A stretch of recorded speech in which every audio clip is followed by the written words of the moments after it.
嗨，亲爱的书友们，欢迎来到书海时光，一个为你每日推荐好书的心灵驿站。赶快关注我们，一起畅游书海，让阅读点亮每一天的精彩。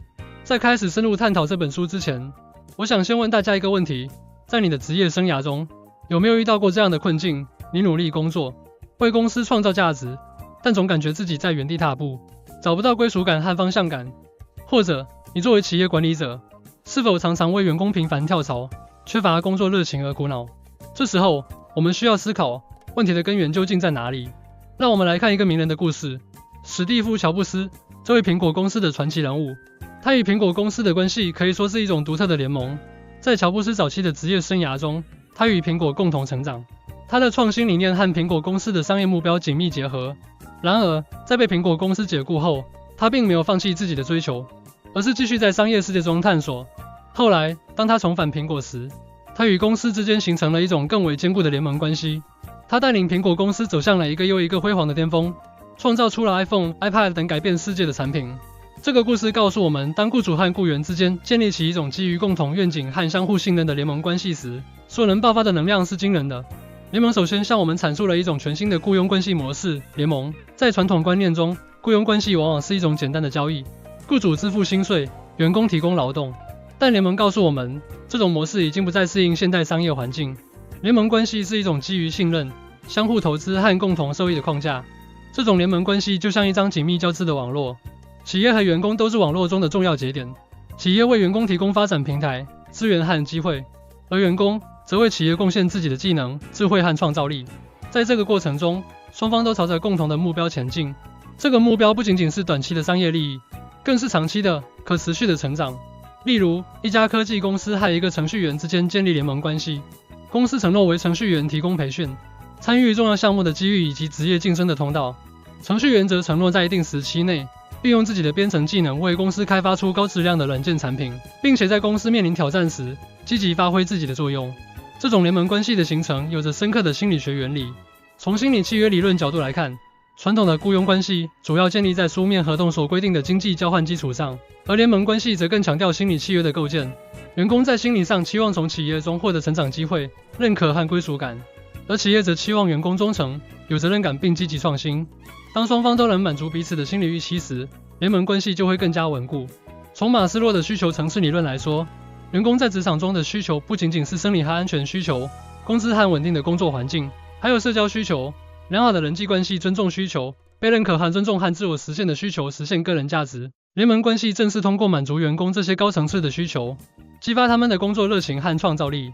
对于企业而言，满足员工这些需求就像是为企业的发展注入了源源不断的动力。1. 建立任期制。企业可以根据不同岗位和员工的特点，制定详细的任期计划。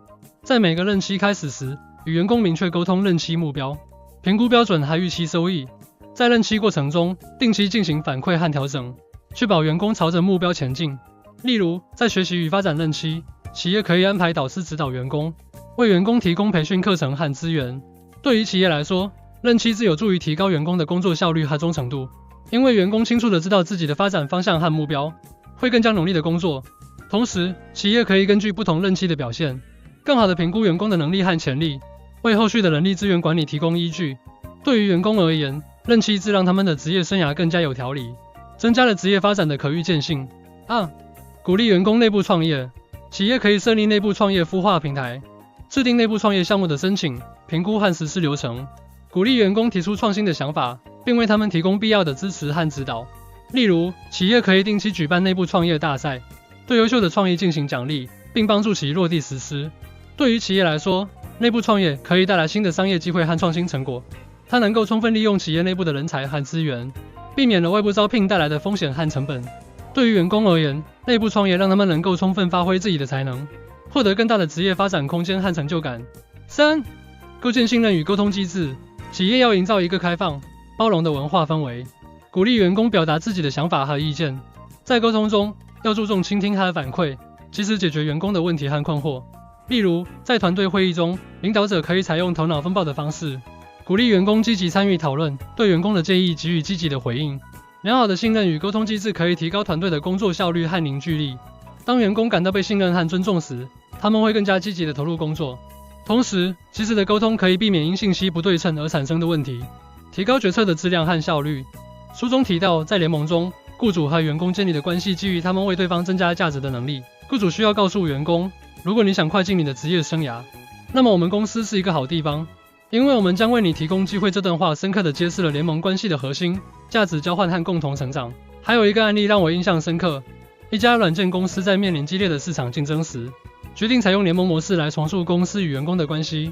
公司与员工签订了基于任期的协议，在每个任期结束后，根据员工的表现和公司的需求，决定是否进入下一个任期。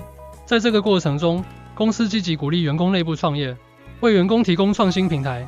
其中一个员工提出了一个关于开发新型办公软件的想法，公司经过评估后，给予了大力支持。经过几个月的努力，这个项目取得了巨大的成功，不仅为公司带来了可观的利润，还提升了公司在市场中的竞争力。